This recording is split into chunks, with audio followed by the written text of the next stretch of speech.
कल्पतरुभ्यश्च कृपा सिन्धुभ्येव च पतितानां पावनेभ्यो वैष्णवेभ्यो नमो नमः।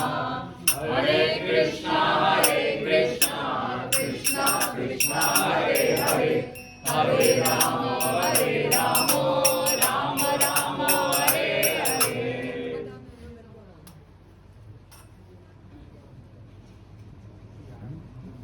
श्री श्री राधा रानी के जन्म महोत्सव की आप सबको दोबारा से बधाई हो। हरि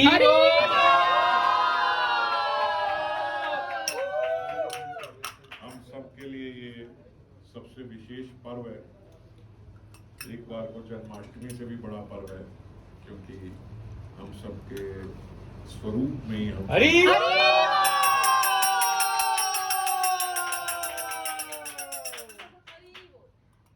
वास्तविक स्वरूप हमारा जो है वो श्री राधा रानी के चरणों में ही है। और यहाँ तो कुछ समय के लिए ही सब है, अनंत काल के लिए तो श्री राधा रानी के चरणों में ही रहना है। तो हमारी स्वामिनी का आविर्भाव दिवस है। हालांकि नित्य लीला में हम लोग हमेशा जहाँ प्रवेश करेंगे, हमारा भी एक युवा अवस्था ही होगी। और किशोरी जी और श्याम सुंदर की भी किशोर अवस्था ही होती है। तो हमेशा जन्म उत्सव ही होता है, कभी जन्म नहीं होता नित्य लीला में। ऐसे नहीं है कि राधा रानी जन्मे हैं। ऐसे तो जब यहाँ पे इस प्रकट लीला में भवन वृंदावन में भी जब किशोरी जी का जन्म होता है, तो उसी के आसपास सब सखी मंडलियों का और सखियों का जन्म होता है। पौराणिक कथाओं में ऐसा बताया जाता है कि भगवान कृष्ण के पास ब्रह्मा जी पहुंचे थे, और ब्रह्मा जी के पास पहले पृथ्वी जो है वो अपने गौ स्वरूप में गौवा बन के, गाय बन के वो ब्रह्मा जी के पास गई थी। इसका भी इस पे बड़ी लंबी चर्चा होती है कि पृथ्वी हमेशा गाय बन के ही जाती है जब भी जाती है। तो इसीलिए बोला जाता है कि गौ माता की सेवा से पूरे ब्रह्मांड की, पूरी पृथ्वी की सेवा का फल मिल जाता है, क्योंकि पृथ्वी गाय बन के ही हमेशा जाती है। और गौ माता के प्रति अपराध से ही पूरे पृथ्वी के प्रति अपराध हो जाता है। समझ गए? इस पूरी सृष्टि के प्रति अपराध कर दिया अगर गौ माता के प्रति अपराध किया तो गौ माता बन के जो पृथ्वी जी हैं वो रोने लगी ब्रह्मा जी के आगे कि यहाँ पे इतना पाप हो गया है, अधर्म हो रहा है, आप मेरी रक्षा करो। तो भगवान ब्रह्मा जी जो है वो भगवान के पास पहुंचे उनकी वो बात लेके। और जब भगवान कृष्ण से उन्होंने ये कहा, तो भगवान कृष्ण ने उस समय उनको बोला कि ठीक है आप जाओ, अगर ऐसा है तो मैं नीचे आऊँगा। और यही कृष्ण पक्ष की, भादों की जो कृष्ण पक्ष होगा उसकी अष्टमी में मैं नीचे आके जन्म लूंगा। अब श्याम सुंदर ने सोचा कि भाई अगर मैं नीचे चला जाऊंगा तो मैं कैसे रह पाऊंगा किशोरी जी के बिना, ये तो बड़ा मुश्किल हो जाएगा किशोरी जी के बिना रहना। मैं तो आज तक तो ब्रज से निकला ही नहीं। तो कृष्ण स्वरूप में मैं नीचे जाऊंगा, जन्म लूंगा, ये कैसे होगा, ये कैसे रहूंगा मैं, ये तो मेरे लिए बड़ा मुश्किल है। तो वो अपना उदास चेहरे से वहाँ पे बैठे हुए थे। इतने में मिलन का समय हुआ, किशोरी जी वहाँ पे पहुंची। तो किशोरी जी ने श्याम सुंदर का मलिन मुख देख के पूछा कि भाई आप ऐसे क्यों, आपको तो ऐसा कभी मैंने देखा ही नहीं। बोले किशोरी जी एक बड़ी दुविधा आन पड़ी है। क्या आन पड़ी? बोले ब्रह्मा जी ऐसे ऐसे आए थे और हमें अब अपने भक्तों के लिए नीचे पृथ्वी पे जाना होगा, तो अब क्या होगा? किशोरी जी ने बोला तो मैं कैसे रह पाऊंगी, ये तो संभव ही नहीं है। उन्होंने बोला भाई समस्या यही है, समस्या ये नहीं कि आप कैसे रहोगे, समस्या ये है कि मैं कैसे रहूँगा आपके बिना, मेरा ये विचार है। तो मैं इसीलिए परेशान हूँ कि मैं कैसे रहूँगा। तो उन्होंने किशोरी जी को बोला कि ऐसा करते हैं, मैं चलूँगा तो आप भी साथ में चलो, मैं भी नीचे जन्म लूँगा, आप भी नीचे जन्म लेना, हम इकट्ठे भी रहेंगे और पृथ्वी का भार जो है वो तो साथ साथ वैसे ही हल लेगा। किशोरी जी ने कहा भाई दुविधा आपके पास भी और दुविधा मेरे पास भी। क्या? बोले ब्रज छोड़ के तो मैं कहीं नहीं जा सकती। देखो श्याम सुंदर तुम बहुत प्यारे हो, मगर ब्रज में ही प्यारे हो, बाहर निकल के तो तुम सारी दुनिया के न्यारे हो, बात बनेगी नहीं। आप ब्रज में ही चाहिए मुझे तो। अब ये तो हम सब देखते हैं कि जब वो द्वारका चले गए, आदि लीलाओं में गए, मथुरा आदि लीलाओं में, तो किशोरी जी तो व्रत छोड़ के नहीं गई, तो कैसे बात बनेगी? तो श्याम सुंदर ने बोला ये कौन सी बड़ी बात है, जब तुम और हम जा रहे हैं तो ब्रज ऊपर क्या करेगा, फिर ब्रज भी नीचे चलेगा, यहाँ ब्रज किसके लिए छोड़ के जाएंगे? तो सबरा ब्रज जो है, सबका सब पूरा ब्रज ये वृंदावन में आया। गोवर्धन उन्होंने बोला हमारी मुख्य लीला स्थली है, गोवर्धन कैसे छोड़ेंगे? बोले गोवर्धन भी साथ लेके जाएंगे। उन्होंने कहा तो यमुना तो और मुख्य स्थली है, बोले यमुना भी साथ लेके जाएंगे। और बोले आपके चरणों की रज, बोले सब साथ जाएंगे, पूरा का पूरा गोलोक वृंदावन जो है ये एज इट इज यहाँ पे जाएगा। इसीलिए एक बार पहले भी हम लोग ये चर्चा कर रहे थे कि भगवान की लीला के अतीत उसके बाद भी आज भी जो गोवर्धन है, ये गोवर्धन स्वयं भगवान श्री कृष्ण और वही गोवर्धन है। गोवर्धन ऐसा नहीं कि यहाँ किसी भी भौतिक प्राकृति के किसी पहाड़ को हमने मान लिया कि ये गोवर्धन, ये नहीं, वही है। और यमुना भी ऐसे नहीं है कि यहाँ एक नदी का नाम यमुना रख दी गया, वही यमुना यहाँ प्रकट हुई है। जैसे गंगा भी अवतरित हुई, ऐसे यमुना भी वही यमुना जो वहाँ है। गंगा मोक्षदायिनी है और यमुना प्रेमदायिनी है। तो क्योंकि सृष्टि सारी मोक्ष के पीछे भाग रही है, तो गंगा जी की थोड़ी ज्यादा महिमा हम लोग देखते सुनते हैं, पर यमुना जी जो है वो प्रेमदायिनी है। तो वही यमुना, तो तीन चीजें, गोवर्धन, यमुना जी और रज, ये तीन चीजें जो है ये वही है, बिल्कुल वहीं से एज इट इज आई। तो किशोरी जी का ये भाव क्यों रहता है कि आप जाओ भले ब्रज नहीं छोड़ के मैं जाऊंगी, ये भाव क्यों रहा?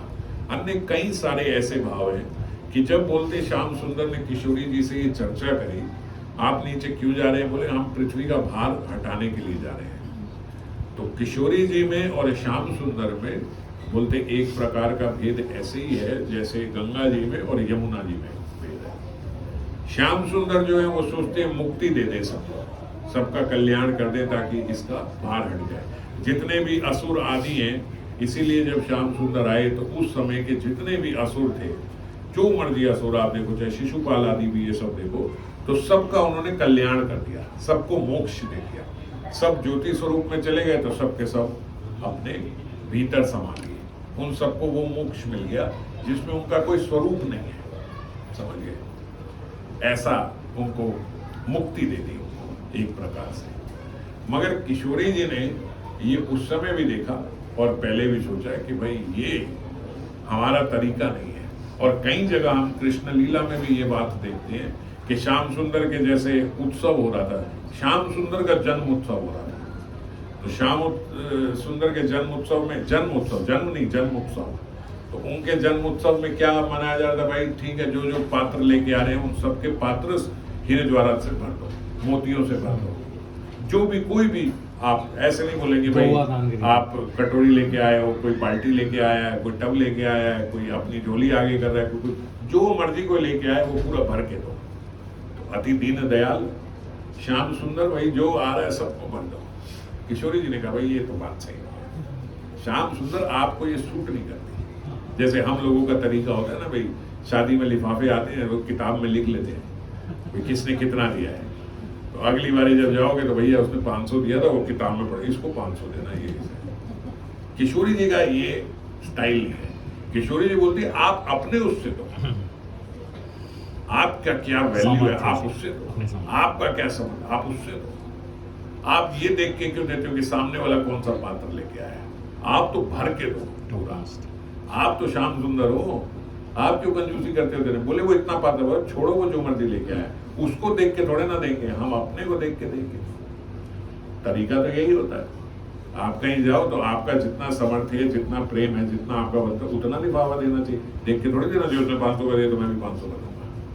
बढ़िया गिरी थोड़ी हो रही है, नहीं तो लेना ही नहीं चाहिए। भैया जितना लाए हो ले जाओ, चलो समझो तुम्हारे भगवान का चला गया तो हमने भी बाद में किस्तों में देना है तो पहले ही ले जाओ। तो किशोरी जी ने कहा भाई ये भाव सही नहीं है। और यही जब श्याम सुंदर के साथ किशोरी जी आई, किशोरी जी ने कहा तुम्हारा स्टाइल मुझे अच्छा नहीं लगता, ये जो तुम मुक्ति देते हो, ये देते हो, वो देते हो, तुम यहाँ बड़े ईश्वर बने फिरते हो, ये तुम्हारी जो ईश्वर गिरी है ना, यही मुझे अच्छी नहीं लगती, ये ईश्वर पना ही अच्छा नहीं लगता, इसीलिए ब्रज से बाहर में तुम्हें पसंद नहीं करता लाइक नहीं करते। तुम ऐश्वर्य मोड में आ जाते हो ना, उसमें बनियागिरी हो जाती है तुम्हारी भी। भगवान की भी यही है, भगवान कृष्ण की भी ये यथामाम प्रपद्यन्ते तम तथा भजन्ते। जैसे जैसे तुम करोगे वैसे वैसे, जितना लिफाफा तुम दोगे उतना लिफाफा। ये बात किशोरी जी को अच्छी नहीं लगती। और एक बारी की ब्रज की लीला है कि भगवान का नाम मधुसूदन भी है और मधुसूदन भंवरे को भी बोलते हैं। तो एक भंवरा जो है वो किशोरी जी जो बैठी हुई थी, वो बार बार भंवरा जो है किशोरी जी के मुख की ओर आता था। तो सखियां जो है वो बार बार उसको हटाती कि भाई हट जा। वो फिर उनके मुख की तरफ भागता, वो फिर हटाती। जैसे हम लोग सेवा करते हैं, वो फिर हवा पंखा झड़ती, ये करती, हटा देती। और थोड़ी देर में श्याम सुंदर भी वहीं पे आ गए। जब श्याम सुंदर आए तो बोलते श्याम सुंदर बैठे, किशोरी जी उनके अंक में किशोरी जी बैठी। और अब थोड़ी देर में फिर वही मधुसूदन वो भंवरा जो है वो फिर आके उनके मुख की ओर। अब जो उनके मुख की ओर आया तो बोलते जब श्याम सुंदर आए तो साथ में 2 सखाएं भी आए। वहां पे उस समय मधुमंगल भी आया, तो मधुमंगल और सुबल भी आए। उन्होंने देखा भाई ये भंवरा जो है अब किशोरी जी की सखियां तो हवा झर के साइड कर देती, हवा झर के साइड, कोमल हृदय की होती है। मधुमंगल तो ठाकुर जी का मित्र है, वो दंड है। जैसे आप देखते हो फर्क बरसाने के बंदर में और वृंदावन के बंदर में, राधा कुंड के बंदर में देख लो फर्क कितना है, और उसमें वृंदावन में देखा नहीं देखा नहीं। राधा कुंड में चश्मा पहन के जाओ कोई बंदर पूछेगा नहीं आपको, और वृंदावन में अगर आप पहन के बस एंटर कर ही गए तो आप पूछ नहीं पाओगे भाई जी कहाँ गया मेरा चश्मा छोड़ो तो माला भी ले जाते हैं। अब तो इतने दंड हो गया तो माला पकड़ना मुश्किल हो गया। मोबाइल पर्स तो ले ही जाते थे, तो माला भी छीनते। तो वो सखा जो है, हाँ अरे भगवान जी के कपड़े, हम अभी मृदंग का कवर लेके आ रहे थे, वो छुड़ के फाड़ के फेंक दिया उसने पत्थर में। हम बोलते हैं भैया दे दे, इससे का क्या करेगा, वो उसने फाड़ दिया। तो श्याम सुंदर के सखा जब साथ में आए, उन्होंने देखा भाई ये भंवरा जो है किशोरी जी को तंग कर रहा है, किशोरी जी तंग हो रहे हैं, तो वो हमारे सखा भी तंग हो रहे हैं कि बार बार ये आ रहा है। उन्होंने मधुमंगल ने जोर की ऐसे मुट्ठी में पकड़ा। अब मारता है तो वहां कोई है नहीं, ना मरता है कोई ऊपर। मुट्ठी में पकड़ा और मधुमंगल जोर की स्पीड से भागे और कुंज के बाहर जाके छोड़ा है उसे। और वापस आए तो किशोरी जी को बोला, किशोरी जी अब आप चिंता ना करो, आप आराम से हमारे सखा के साथ रहो, यहाँ पे रहो, आराम से मंगल गान करो, सब खाओ पियो मौसी करो। वो मधुसूदन को तो हम बाहर छोड़ाए। अब जो किशोरी जी ने सुना मधुसूदन को बाहर छोड़ा है, कहाँ छोड़ा है, बोले ऐसे छोड़ा है अब दोबारा नहीं आएगा परेशान करने। किशोरी जी ने कहा तो मधुसूदन को ही बाहर छोड़ा है, अब क्या करूंगी मैं। तो उनका मुख जो है एकदम मलिन हो गया किशोरी जी का, ये क्या किया, ये क्या करा, उनको ही बाहर छोड़ा है, अब क्या करेंगे, ये तो बड़ा खराब किया आपने। अरे उन्होंने कहा वो मधुसूदन नहीं, वो तो आपके पीछे बैठे, आप तो उन्हीं के अंक में बैठी हो, वो जो भंवरा आपको तंग कर रहा था। बोले नहीं तुम मधुसूदन। उसके बाद कई तरीके से किशोरी जी को मनाने की कोशिश करी। श्याम सुंदर ने आके बोला भैया मैं तो यहीं हूँ, तुम मेरी क्यों वो कर रहे हो, मगर किशोरी जी उस भाव में डूब गई कि ये बोल रहे हैं कि मधुसूदन को बाहर छोड़ेंगे। समझ गए, इसको क्या बोलते हैं, विप्रलंब भाव। ये विप्रलंब भाव है। तो इसमें ऐसा लगता है कि यहीं पे है विप्रलंब का ही एक भाव प्रेम में। बड़ी अच्छी बात है, सब पता मैं आगे आ रहा हूँ। कई विप्रलंब जो होता है वो भी कई प्रकार का, 4-5 प्रकार का, और उसमें भी एक प्रेम विचित्र एक भाव है। प्रेम विचित्र क्या है कि आप साथ में ही हो बिल्कुल, लेकिन लग रहा है कि साथ में नहीं है। तो अब मान में भी होता है ये विप्रलंब भाव, मान में भी होता है, और उसके बाद सुदूर और वो प्रवास में होता है, ये सब भी होता है। लेकिन जो प्रेम वैचित्र खास करके विप्रलंब भाव है, ये श्याम सुंदर ने देखा कि यार ये बड़ा अच्छा भाव है और बड़ा चमत्कारी है। केवल बात सुनने से कि मैं वहां पे चले गया हूँ किशोरी जी की, देखो आंखों में कितने अश्रु आ गए मेरे लिए। हर व्यक्ति कहीं ना कहीं मजाक में अपने प्रेमी प्रेमिका से ये इस प्रकार की बात करता, अगर मैं मर गया तो कैसे रहोगी, समझ गए, लोग ऐसे पूछते करते हैं ना। और कहीं ना कहीं भीतर एक इच्छा भी होती है कि कहीं मैं देख पाऊंगी अगर मैं मर गया तो उसका क्या हाल होगा, फिर सामने आ जाए।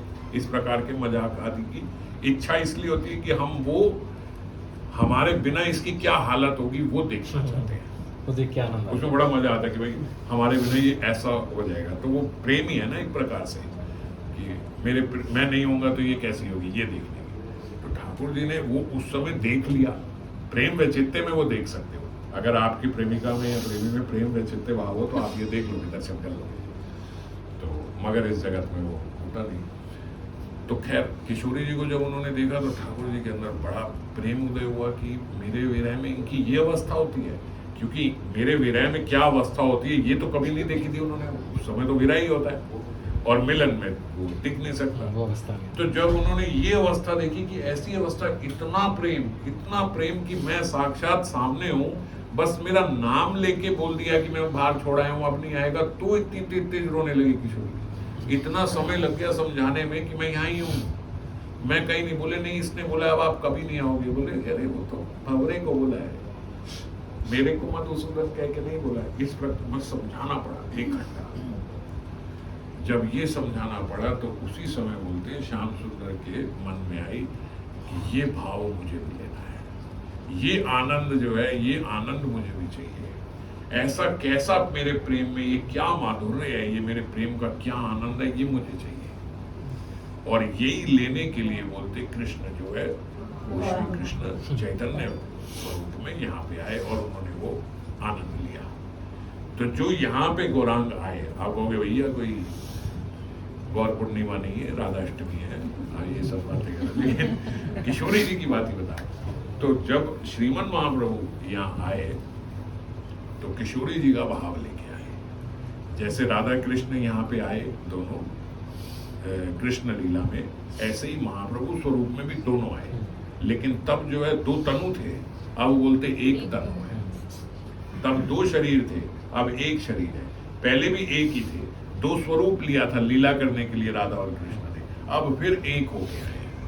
और अब जो 1 होके आए तो भाव पूर्ण रूप से किशोरी जी का, और भाव उनका तो फिर उनका कॉम्प्लेक्शन भी वही किशोरी जी का, क्योंकि मैंने बोला ये तो भाव का ही है, ये कांति तो भाव की है, तो वही सेम कांति श्रीमन महाप्रभु की भी, लेकिन देह से कृष्ण और भाव से किशोरी जी। इसीलिए किशोरी जी अति दयालु अपने स्वरूप में जब यहाँ आई तो जो जो चीजें उन्हें कृष्ण लीला में अच्छी नहीं लगती थी, जो जो कृष्ण लीला में उनको पसंद नहीं आई थी कृष्ण की चीजें, वो चीजें उन्होंने यहाँ पे चेंज कर दी श्रीमन महाप्रभु स्वरूप में। इसीलिए हम अब जो जितनी गौर लीला हम सुन रहे हैं तो आप उसमें देखो कहीं ऐश्वर्य नहीं आएगा। क्यों नहीं आएगा? क्योंकि किशोरी जी को ऐश्वर्य बिल्कुल पसंद नहीं है।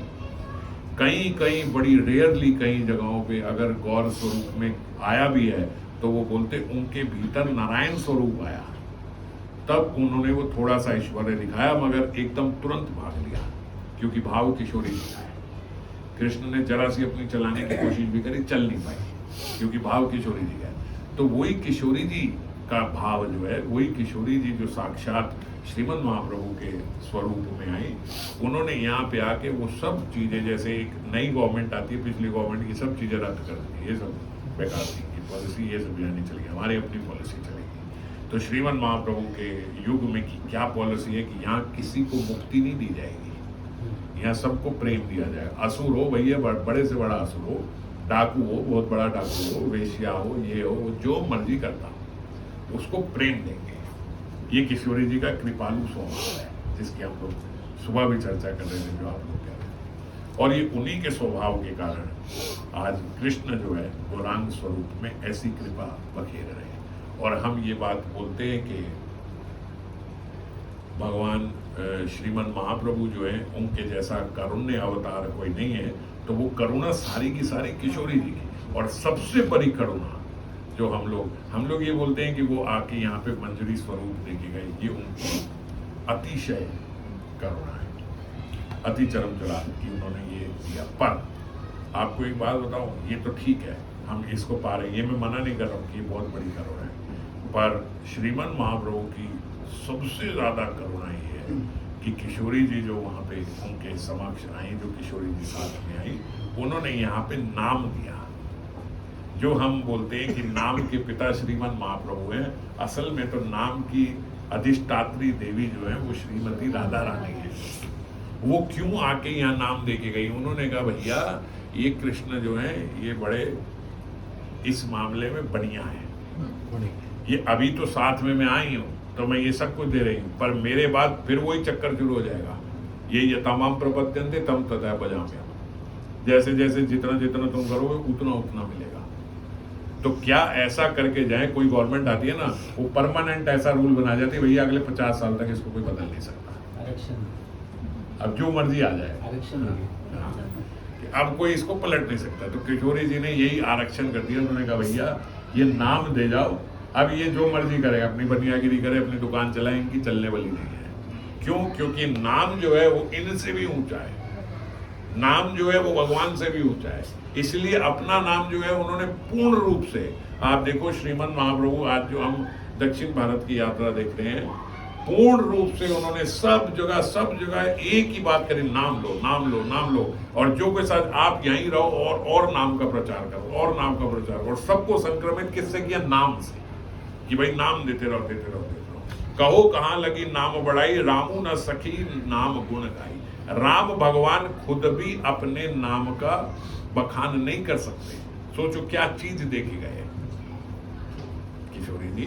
इस युग में, कलयुग में, जो पतित युग है, इसके लिए उन्होंने सबसे बढ़िया तरीका यही है, भैया नाम दे जाओ, हम चले जाएं कोई बात नहीं, ये नाम चलता जाएगा। बोलते ये नाम की ऐसी कृपा देखो कि जो समुद्र भगवान राम को सेतु बांधना पड़ा, वो नाम लेके हनुमान जी छलांग लगा के पहुंच गए।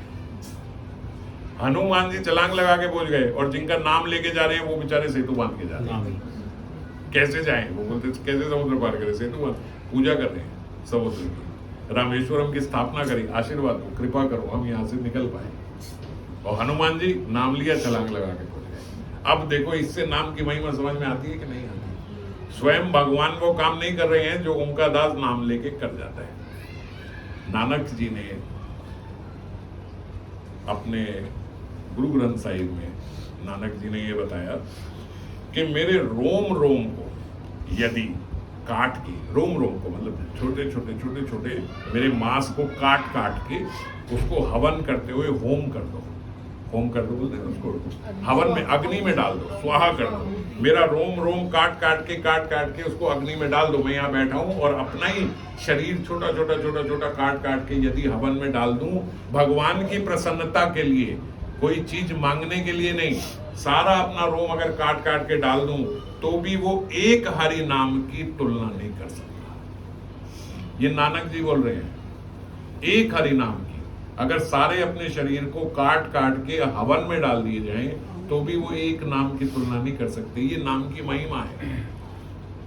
और आगे बोलते हैं कि अगर आप एक आरी लेके मेरे सिर से मेरे 2 टुकड़े कर दो, काट दो मुझे आधा बीच में से, और उस समय भी मैं भगवान की प्रसन्नता के लिए शुभ कार्य कर रहा हूं, डरू ना अपनी मृत्यु से, मैं भगवान की प्रसन्नता के लिए शुभ कार्य कर रहा हूं, और आप आरी लेके मुझे काट रहे हो, मैं चीख नहीं रहा हूं, चिल्ला नहीं रहा हूं, अभी भी भगवान की प्रसन्नता के लिए सोच रहा हूं, तो मेरे शरीर उस समय यदि कट भी जाए, वो सारे शुभ कर्म भी ले लिए जाए, तो भी वो एक हरि नाम के बराबर नहीं है। एक हरि नाम की इतनी महिमा है, समझ रहे हो? इसीलिए हम सब साधकों को, बहुत समय नहीं लूंगा आप लोगों का, इसीलिए हम सबको मैं ये खास करके राधाष्टमी के पर्व पे ये बात इसलिए बोल रहा हूँ कि बहुत महत्वपूर्ण है। किशोरी जी यहाँ पे आई, श्याम सुंदर यहाँ पे आए, स्वयं चैतन्य महाप्रभु यहाँ पे आए, गौरांग महाप्रभु यहाँ सब आए, नित्यानंद प्रभु आए, पर सब आके उनका एक सबसे महत्वपूर्ण चीज जो है वो सब आके क्या देखे गए? नाम देखे। आए सब चले गए, सब आए सब चले गए। आज कुछ नहीं है। अब आज से 5000 साल पहले कृष्ण आए या 500 साल पहले गौरांग महाप्रभु आए, कोई फर्क पड़ रहा है? कुछ हो रहा है भाई? वो 500 को 10,000 से नहीं, कितने 5000 साल नहीं, जो भगवान राम आए थे, क्योंकि इस युग में नहीं आए थे, तो उसकी एक बार गणना कर रहे थे कि कई करोड़ साल पहले भगवान राम आए थे, कई करोड़ साल पहले, 5000 साल पहले भगवान, 500 साल पहले गौरांग, सब बराबर है। अब तो सब बराबर है ना, सब आए सब चले गए, सब बराबर। अब तो सब विग्रह, केवल एक चीज जो है वो हम लोगों को सबसे महत्वपूर्ण हमारे लिए क्या है? हरि नाम। जो नाम का जन्म हो रहा है, जो आप नाम की जो उत्पत्ति हो रही है, जो आपके मुख से उत्पत्ति हो रही है, वो सबसे ज्यादा महत्वपूर्ण है। वो आज भी हो रही है, अभी भी हो रही है, कल फिर होगी, हर क्षण हो रही है। इसीलिए साधक को विशेष करके दिन में एक बार ऐसा जरूर समय होना चाहिए कि उस समय वो केवल हरि नाम करे। और ये समय मिनटों का नहीं होना चाहिए, ये समय मिनटों में नहीं, ये समय घंटों का होना चाहिए।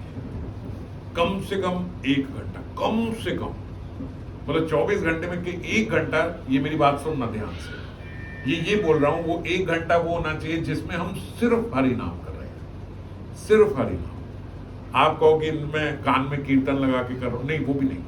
अब मैं कथा सुनते सुनते, वो भी नहीं, सिर्फ हरि नाम स्मरण करते हुए आपका मन जो है ना वो बड़ी सारी दलीलें देगा। अब भाई कथा ही तो सुन रहे हैं, इसमें क्या कर रहे हैं, कथा साथ में, अरे भाई कीर्तन भी तो हरि नाम है, ये भी बहुत कुछ बोलेगा। कुछ नहीं करना, क्योंकि मन को कहीं ना कहीं कुछ ना कुछ थोड़ा मनोरंजन टाइप का चाहिए। क्योंकि सिर्फ नाम से, जो हम नाम की ध्वनि हम बोल रहे हैं हमारे कान में जा रही है, स्मरण से मन बड़ी तेजी से मरता है। और जो मर रहा होगा वो तो फिर तांडव मचाएगा ही मचाएगा। जिसको आप मारोगे वो तो चिल्लाएगा ही चिल्लाएगा।